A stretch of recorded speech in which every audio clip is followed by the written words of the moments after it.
உறவுகள் அனைவருக்கும் வணக்கங்கள். இன்று பல்வேறு விளையாட்டு செய்திகளோடு உங்களை நான் சந்திக்கின்றேன். மிக முக்கியமாக நேற்றைய மாலை வேளையில் இந்திய கிரிக்கெட் கட்டுப்பாட்டு சபையினால் இந்திய கிரிக்கெட் குழாம் அறிவிக்கப்பட்டிருக்கிறது. இந்த பெயர் பட்டியலில் பல மாற்றங்கள் வந்திருக்கின்றன. அந்த மாற்றங்கள் அடிப்படையில் பல சர்ச்சைகளும் இப்பொழுது இந்திய ஊடகங்களிலும் நான் பார்த்த பல மீடியாக்களிலிருந்தும் கமாண்டுகளை நான் வாசித்தேன். அதிகமான கமாண்டுகள் மிக மோசமாக இருந்தாலும் இந்திய அணி ஒரு சிறப்பான தரமான ஒரு அணியை இந்த உலக கிண்ணத்துக்காக தயார் செய்து அறிவித்திருக்கிறது.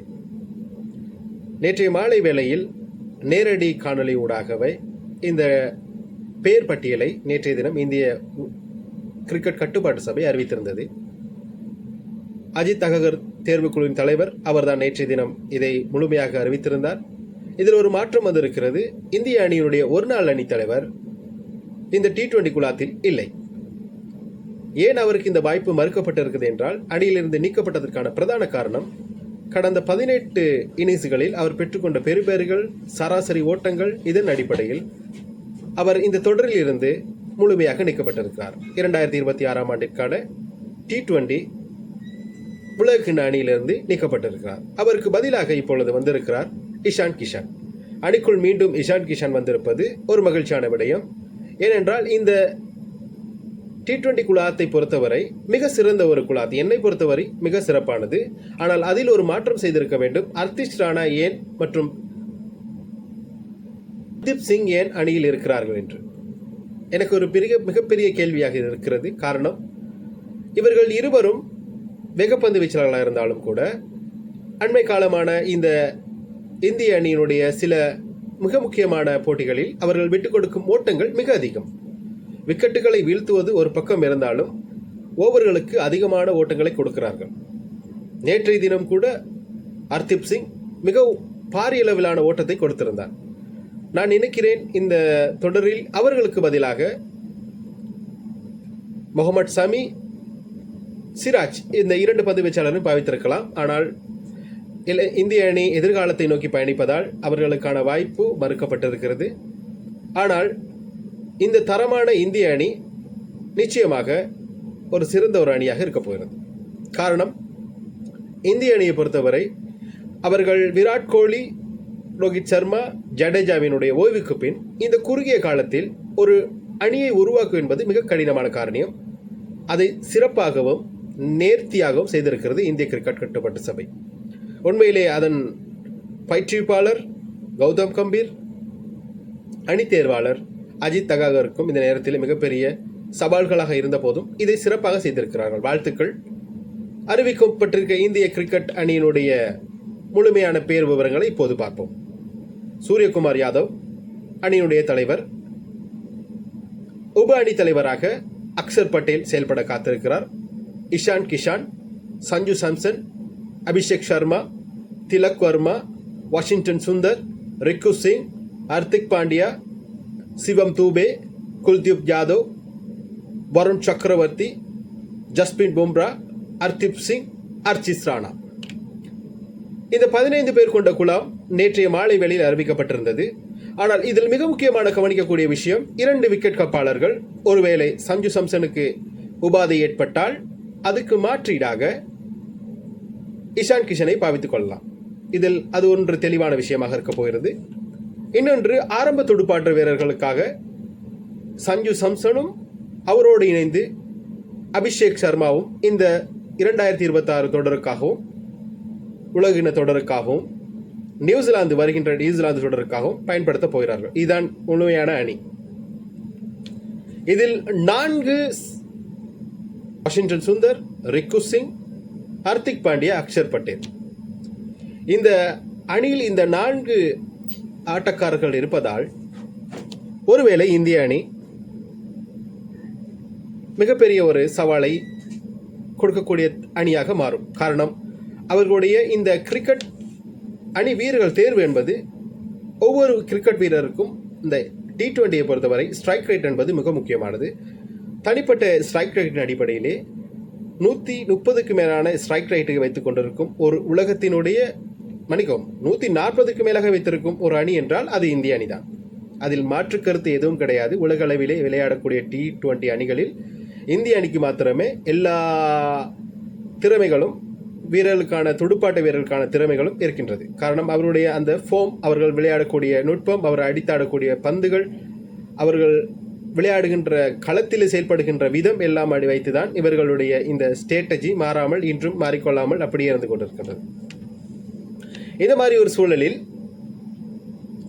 இந்திய அணிக்கு திலக் வர்மா ஏன் அணியில் உள்ளார் என்பதை மீண்டும் மீண்டும் அவர் அழுத்தமாக ஞாபகப்படுத்திக் கொண்டிருக்கிறார். காரணம் என்னவென்றால், திலக் வர்மா மிக மெதுவாக ஆரம்பிக்கின்றார்.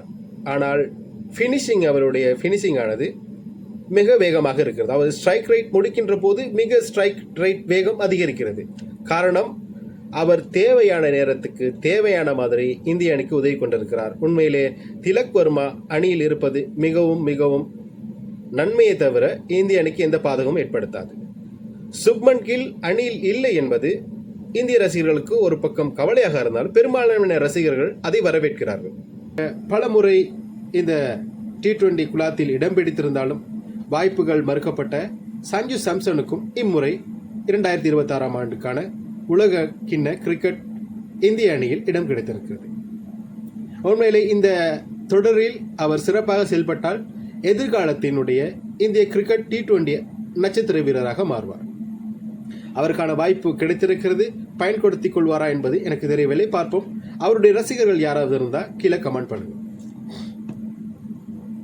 அது மட்டுமல்லாமல் மிக முக்கியமான ஒரு விஷயம் என்னவென்றால், திலக் வர்மா ஏன் அணியில் உள்ளார் என்பதை பற்றி பல்வேறு கேள்விகள் எழுப்பப்பட்டுக் கொண்டிருக்கின்றன சமூக வலைதளங்களில். உண்மையிலே திலக் வர்மா எதற்காக அணியில் உள்ளார் என்பது சில கேள்விக்குறிகளாக இருந்தாலும் என்னை பொறுத்தவரை அவர் மிகவும் நேர்த்தியான ஒரு கிரிக்கெட் வீரர். காரணம், இந்தியாவினுடைய T20 அணி சறுக்களை சந்திக்கின்ற போது நிதானமாகவும் வேகமாகவும் ஓட்டங்களை குவித்துக் கொண்டிருக்கிறார். பல வெற்றிக்கு அவர்தான் வித்தும் இட்டுக் கொண்டிருக்கிறார் இப்போது இருக்கின்ற கரண்ட் சிச்சுவேஷனில். அதன் காரணமாக அவர் இந்த 2026 ஆண்டுக்கான T20 குழாத்திலே இடம்பெற்றிருக்கிறார். ஒருவேளை அவர் இந்திய அணியில் இல்லாமல் இருந்தால் நிச்சயமாக இந்திய அணிக்கு தான் பாதகமாக இருக்கும். காரணம், அவ்வளவு திறமைகளை அள்ளி கொட்டி வைத்துக் கொண்டிருக்கிறார். தேவையான பந்துகளுக்கு மட்டும் 6 ஓட்டம், தேவையற்ற பந்துகளுக்கு ஒவ்வொரு ஓட்டங்களாக குவிக்கக்கூடியவர், சிறப்பான ஸ்ட்ரைக் ரேட்டுடன் நிதானமாக ஆடக்கூடியவர், திறமையான வீரர், T20 ஃபார்மட்டுக்கு நல்ல ஸ்ட்ரைக் ரேட் உள்ள ஒரு வீரர்.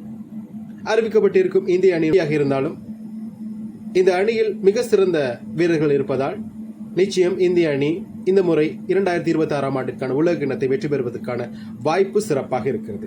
காரணம், இது ஒரு மிக சிறந்த பவர்ஃபுல் அணி. அறிவிக்கப்பட்டிருக்கும் அனைத்து வீரர்களுடைய ஸ்ட்ரைக் ரேட்டுகளை நம்ம எடுத்து நோக்குவோமானால் ஒவ்வொரு வீரருக்குமே குறைந்தது 135க்கு மேலதாகவே ஸ்ட்ரைக் ரைட் இருக்கிறது. காரணம், ஸ்ட்ரைக் ரைட் மிக முக்கியமானது T20க்கு. அந்த T20 போட்டிகளுக்கு ஏற்பாற்போல் சிறப்பாக செயல்பட்ட வீரர்களின் அடிப்படையிலேயே இந்த அணி தெரிவு செய்யப்பட்டிருக்கிறது. துணிச்சலான இந்திய கிரிக்கெட் வாரியத்துக்கு உண்மையிலே மனமார்ந்த வாழ்த்துக்கள்.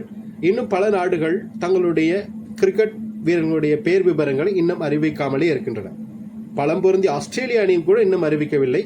ஆனால் நேற்றைய தினம் இந்திய அணி அறிவித்திருக்கிறது. வாழ்த்துக்கள் இந்திய அணிக்கு சொல்லிக்கொள்வோம்.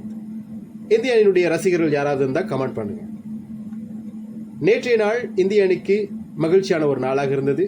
தென்னாப்பிரிக்கா மற்றும் இந்திய அணிகளுக்கு இடையிலான இறுதியும் ஒரு நாள் T20 போட்டியினுடைய கடைசி போட்டி. அந்த போட்டியில் இந்திய அணி வெற்றி பெற்றது 30 ஓட்டங்களால். மிக சிறப்பான வெற்றி. ஹர்திக் பாண்டியா சிறப்பான முறையில் துடுப்படுத்த ஆடியிருந்தார். திலக் வர்மா சிறப்பாக ஆடியிருந்தார். இந்த போட்டி தொடரை 3-1 என்ற அடிப்படையில் இந்திய அணி கைப்பற்றியிருக்கிறது. மறுமுனையில் இன்னொரு போட்டி ஒன்று நடைபெற்று முடிந்தது.